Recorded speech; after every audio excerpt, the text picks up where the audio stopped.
Hello दोस्तों, क्या आप जानते हैं कि घोड़े को कैसे पता किया जाता है कौन सा घोड़ा नर है और कौन सा घोड़ा मादा? तो दोस्तों आइए जानते हैं कैसे पता करते हैं। दोस्तों, घोड़े के दांतों को गिनकर हम पता लगा सकते हैं कौन सा घोड़ा नर है और कौन सा घोड़ा मादा। घोड़े के अगर 40 दांत हुए तो वह नर है और 36 दांत हुए तो वह घोड़ा मादा है। तो दोस्तों ऐसे उनकी दांतों को गिनकर हम पता लगा सकते हैं कौन सा घोड़ा नर है और कौन सा घोड़ा मादा। हेलो दोस्तों, खड़े होकर पानी पीने से आपके लेंस और हार्ट में बहुत सी समस्याएं पैदा हो सकती हैं।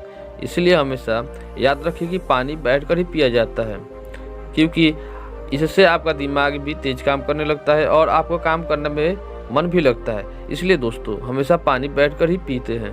दोस्तों, जो आलू का चिप्स होता है उस पॉकेट को जब हम खरीदते हैं तो उसमें देखते हैं कि चिप्स कम हवा जाता है। हमें ये लगता है कि कंपनी वाले हमें ठग रहे हैं, हमें उल्लू बना रहे हैं कंपनी वाले। लेकिन दोस्तों जिस हवा के बारे में हम बात कर रहे हैं वह हवा कोई आम हवा नहीं होती, ये नॉर्मल हवा नहीं होती है।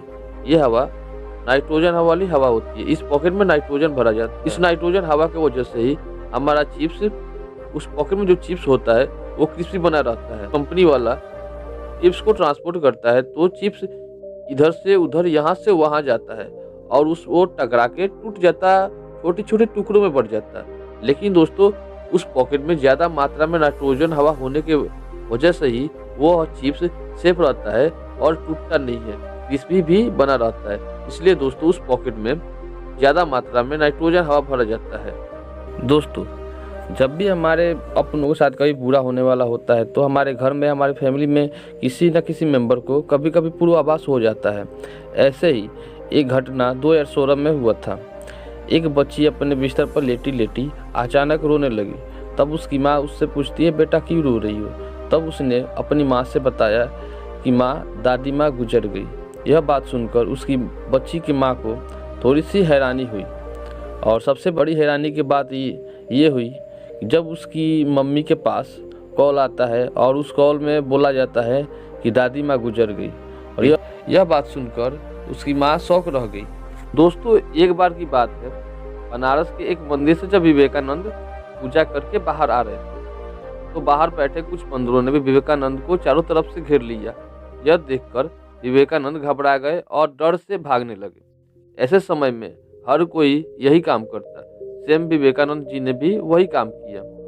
जैसे जैसे विवेकानंद भाग रहे थे वैसे वैसे बंदर उनका पीछा कर रहे थे। जैसे भाग रहे थे वैसे बंदर उनका पीछा कर रहे थे। यह सब एक मूक खड़ा होकर दृश्य देख रहा था। तो उसने कहा विवेकानंद जी से, रुक जाओ, पीछे मुड़ो और इनका सामना करो। ये सुनकर विवेकानंद पीछे मुड़े और बंदरों का सामना किया। बंदर वहां से भाग खड़े हुए। विवेकानंद अपनी जिंदगी की सबसे बड़ी सीख यही लेते हैं, जितनी भी बड़ी मुसीबत आए उसका पलटो और सामना करो, अभी आप अपनी जिंदगी में सफल हो सकते हैं।